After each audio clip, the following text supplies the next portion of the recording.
Here's a look at some top asylum cases from around the world. The longest asylum case took place during Hungary's communist regime. Roman Catholic Cardinal Joseph Mindszenty lived inside the U.S. Embassy in Budapest from 1956 until 1971. He was eventually allowed to leave Budapest for Vienna. Fast forward to 1980, an economic crisis sent tens of thousands of Cubans attempting to flee the country, but being stopped before they could leave. 6 Cubans, including group leader Hector San Justiz, took matters into their own hands and crashed a bus through the Peruvian embassy gates in Havana, seeking asylum. As a result, Fidel Castro then opened the port of Mariel, and 125,000 Cubans left the country in a chaotic exodus by boats.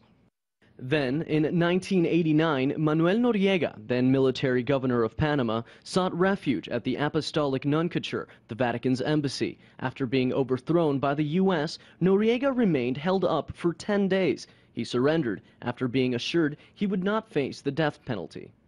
But that wasn't the case for former Afghanistan President Najibullah, a case of de facto asylum. He sought help from the UN after resigning power in 1992 and actually lived in its headquarters in Kabul until 1996.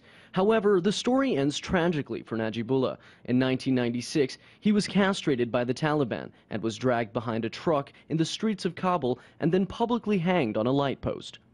Most recently, there was the case of the blind Chinese dissident, Chen Guangchen. He escaped house arrest in his village and sought refuge at the U.S. Embassy in Beijing. He left after 6 days and was later allowed to go to New York with his wife and 2 children.